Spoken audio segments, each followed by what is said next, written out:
Hello everyone, কেমন আছেন সবাই? আজকে এসেছি আমি আমার ছাদ বাগানে। কয়েকদিন ধরে প্রচুর বৃষ্টি হয়েছে এবং বৃষ্টির পানি পেয়ে আমার গাছগুলো অনেক সুন্দর সতেজ হয়ে আছে। আজকে আমি ঘুরে দেখাবো আপনাদেরকে আমার বাগানের ফল গাছগুলো। চলুন তাহলে শুরু করা যাক। ১ম এ আপনাদের দেখাচ্ছি আমার বাতাবি লেবু। আপনারা হয়তো দেখে চিনতে পারছেন অলরেডি। এটাকে আমাদের দেশে জাম্বুরাও বলা হয়। অনেকগুলা ফল এসেছিল। এখন আ সবার শেষে ৪ টা ৫ টা ফল আছে এবং একটা ফল অনেক বড় হয়ে গেছে। কয়েকদিনের মধ্যে রেডি হয়ে যাবে হারভেস্টের জন্য। এখানে আছে ৩ টা এই কিছুরাতে। তারপর এখানে আছে একটা, এখানে আছে আরো একটা। টোটাল ৫ টা। এটা আমি লাগিয়েছি একটা ড্রামে। ড্রামটার সাইজটা বড়ই আছে অনেক। এটা হয়তো ২০ ইঞ্চি হবে। আপনারা চাইলে আপনাদের ছাদ বাগানে একটা বাতাবি লেবু করতে পারেন। যত্ন খুব বেশি করতে হয় না। ইজিলি হয় গাছটা। সো আপনারা চাইলে করতে পারেন। এটা হচ্ছে থাই ভ্যারাইটির একটা বাতাবি লেবু এবং এটা আর্লি ভ্যারাইটি। এটা খুব তাড়াতাড়ি হচ্ছে সিজনের খুব শুরুতেই ফলন দেয়। সো আপনারা এটা করতে পারেন। এটা হলো থাই মিষ্টি কামরাঙ্গা। এটাকে ইংলিশে স্টার ফ্রুটও বলা হয়। এই প্রথমবার আমার গাছে ফলন এসেছে। এটা আমি লাগিয়েছি প্রায় ১ বছর হলো। অনেকগুলো ফল এসেছে এখানে। আমি যদি একটু কাছে এনে দেখাই আপনাদেরকে, এখানে অনেক ফল আছে, এখানে অনেক ফল আছে। পাতার জন্য যদিও ভালোভাবে দেখা যাচ্ছে না, এখানেও অনেক ফল আছে।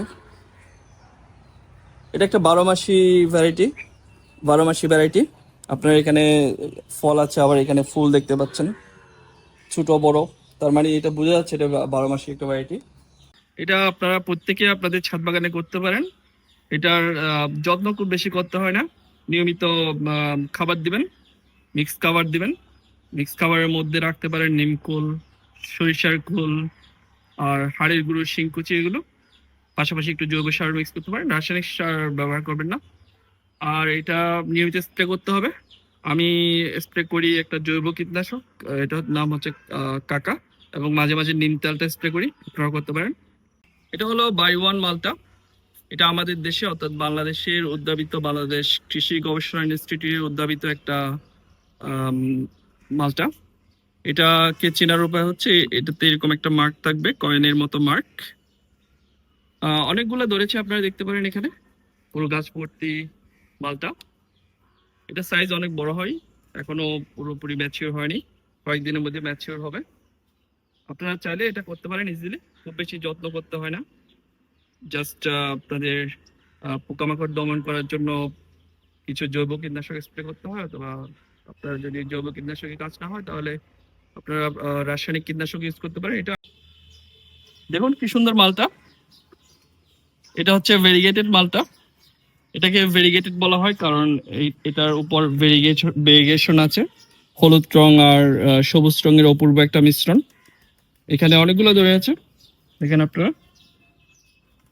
এদিকে আছে।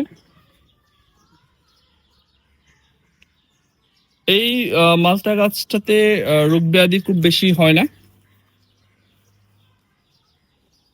তো আপনারা এটা করতে পারেন চাইলে। এটা একটা ডিজিজ রেজিস্ট্যান্ট ভ্যারাইটি এবং দেখতেও অনেক সুন্দর, খেতেও সুমিষ্ট।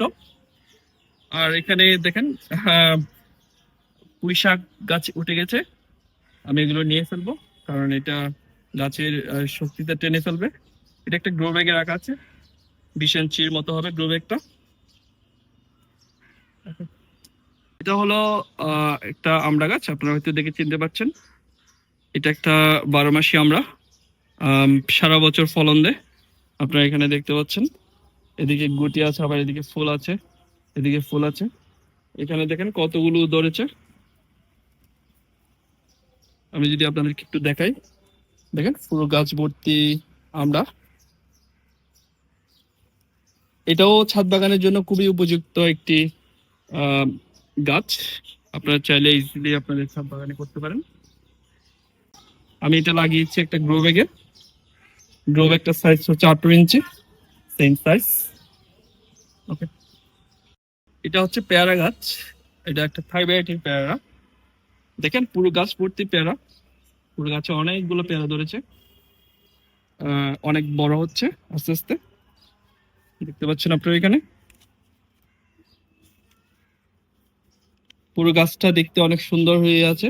বৃষ্টির পানি পেয়ে পুরো গাছটা একদম সজীব এবং সুন্দর হয়ে আছে এবং ফলনও অনেক বেশি হচ্ছে। এটা আমি লাগিয়েছি একটা গ্রো ব্যাগে, 18 ইঞ্চি গ্রো ব্যাগ। পেয়ারা গাছটা পেয়ারা গাছটা ছাদ বাগানের জন্য খুবই উপযুক্ত একটা গাছ। সো আপনারা সবাই ছাদ বাগানে পেয়ারা গাছ করবেন এবং আপনারা থাই ভ্যারাইটির পেয়ারাটা করার চেষ্টা করবেন। এটা হচ্ছে চাইনিজ সিডলেস লেমন। এটার বিশেষত্ব হচ্ছে এটার ভিতর কোনো দানা নেই, আপনি কাটলে কোনো দানা পাবেন না। অনেক জুস হবে, রস অনেক বেশি হবে এবং এটার ফলন অনেক বেশি, সাইজটাও অনেক বেশি বড় হয়। আপনারা দেখতে পাচ্ছেন এটার ভরে এটা ছাদে টাচ করতেছে, ছাদে লেগে গেছে। আর এটা আমি লাগিয়েছি একটা প্লাস্টিকের টবে। টবটার সাইজ খুব বেশি বড় না। এখানে আরো অনেক বেশি ফলন আছে, সব দিকে আপনারা যদি দেখেন এখানে অনেক ফলন। এখানে অনেকগুলো লেবু আছে, এখানেও আছে, ফুল আসছে। এখানে আবার গুটি আছে। এটা হচ্ছে 12 মাসি একটা ভ্যারাইটি। আপনারা অবশ্যই এটা আপনাদের বাড়িতে করবেন। পাশের নার্সারিতে গিয়ে চাইনিজ সিডলেস লেমন বললেই দিবে। খুব উপযুক্ত একটা ভ্যারাইটি ছাদ বাগানের জন্য। এটা হচ্ছে ভিয়েতনাম মালটা। এটার বিশেষত্ব হচ্ছে এটা অনেক বড় হয় সাইজ এবং খেতে সুমিষ্ট, অনেক সুমিষ্ট। এটা হচ্ছে দেখতে বাতাবি লেবুর মতো মনে হয়, যদিও বাতাবি লেবু না। আপনারা ভুল করে এটাকে বাতাবি লেবু বলতে পারেন, কিন্তু এটা বাতাবি লেবু না। এটার সাইজটা অনেক বড় হয়, বিশাল। বেশ কয়েকটা মালটা ধরে আছে, এখানে দেখেন। এখানে এখানে এখানেও আছে, এখানেও আছে, আবার এদিকে দুইটা আছে। অনেকগুলো গুটি এসেছিল, শেষমেশ 10টা আছে। আমি এতে অনেক খুশি, কারণ এগুলো অনেক বড় হবে সাইজে। আর এটা আমি লাগিয়েছি একটা গ্রো ব্যাগে। আপনারা অবশ্যই এটা করবেন আপনাদের ছাদ বাগানে, যেহেতু 12 মাস হয়। এটা হলো থাই ভ্যারাইটির একটা পেয়ারা। এটা আমি জাস্ট কয়েকদিন আগে এনেছি এবং এনেই এটা আমি একটা বস্তাতে লাগিয়েছি। আনার সময় দুটো ছোট পেয়ারা ছিল, এখন পেয়ারাগুলো অনেক বড় হয়ে গেছে, দেখতে পাচ্ছেন। এটা একটা 12 মাসি পেয়ারা। আপনারা এখানে ফল দেখতে পাচ্ছেন, আবার এদিকে এদিকে দেখতে পাচ্ছেন এখানে ফুল আসছে। তার মানে এটা বোঝা যাচ্ছে এটা একটা 12 মাসি পেয়ারা। পেয়ারা গাছটা আপনারা অবশ্যই করবেন। পেয়ারা গাছটাতে খুব বেশি যত্ন হয় না, ফলন খুব বেশি হয়। থাই ভ্যারাইটির পেয়ারাটা করতে চেষ্টা করবেন। এটা আপনারা দেখে চিনতে পারছেন, এটা হলো আনার গাছ। এটা ডালিম গাছও বলা হয়। এটা একটা থাই ভ্যারাইটির আনার। এখানে অনেকগুলো আনার ধরে যাচ্ছে, দেখেন। এদিকে এদিকে এদিকে অনেকগুলা প্রায় ম্যাচিওর, অনেক কয়েকদিন পরে হারভেস্টের জন্য রেডি হবে। এখানেও আছে। এটা 12 মাসি। এখানে দেখেন আপনারা ম্যাচিওর ফল আছে, আবার এদিকে ছোট গুটি আছে, আবার ফুল আসছে, দেখেন। তো আপনারা এটা করতে পারেন, 12 মাস আনার খেতে পারবেন। এটা আমি লাগিয়েছি একটা গ্রো ব্যাগে। গ্রো ব্যাগটা সাইজ বেশি বড় না, 15 ইঞ্চি হবে। এটা হলো তুর্কিশ মালবেরি। এখানে অনেকগুলো ফল এসেছিল, আমরা সবগুলো খেয়েছি। এখন দু একটা আছে, আপনারা দেখতে পাচ্ছেন এখানে কয়েকটা ফল আছে। এটা খেতে খুব সুমিষ্ট, তবে আপনাকে এটা হারভেস্ট করতে হবে যখন কালারটা কালো হয়ে যাবে একদম, তখন। আর এটা আমি লাগিয়েছি একটা ছোট প্লাস্টিকের টবে। প্লাস্টিকের টবটার সাইজ খুব বেশি বড় হবে না, 8 ইঞ্চি হবে। এটা যেহেতু বড় হয়ে যাচ্ছে, আমি এটাকে একটা বড় টবে ট্রান্সফার করে দিব খুব শীঘ্রই। এটা হলো সফেদা গাছ, ইংলিশে এটাকে সাপোডিলাও বলা হয়। আর এই ভ্যারাইটিটা হচ্ছে ল্যাংচা সফেদা, অর্থাৎ এর সাইজটা একটু লম্বাটে হয়, গোল হয় না। এটা এনেছি কয়েকদিন হলো, বেশি দিন হয়নি, এবং এখানে অলরেডি ফল চলে আসছে। আপনারা দেখতে পাচ্ছেন খুব ছোট একটা ফল এসছে, এদিকে ফল আসা শুরু হচ্ছে। এটা 12 মাসি ভ্যারাইটি, সো সারা বছরই ফলন দেবে এবং এই ভ্যারাইটিটা অনেক ভালো ছাদ বাগানের জন্য, ল্যাংচা সফেদা। সো আপনারা অবশ্যই ল্যাংচা সফেদাটা করবেন। এটা আমি লাগিয়েছি একটা বালতিতে, সাইজ খুব বেশি বড় না, 12 ইঞ্চি হবে। এটা আরো একটা ডালিম গাছ বা আনার গাছ। এখানেও অনেকগুলো আনার ধরে আছে। কিছু আনার আমি ব্যাগের মধ্যে রেখেছি যাতে পোকামাকড় আক্রমণ করতে না পারে। এখানে দেখেন একটা ম্যাচিউর আনার, আছে। এটা কয়েকদিনের মধ্যে হারভেস্ট করা যাবে। চ্যানেলটা সাবস্ক্রাইব করে রাখবেন হারভেস্ট দেখার জন্য। এদিকেও কিছু আনার ধরে আছে।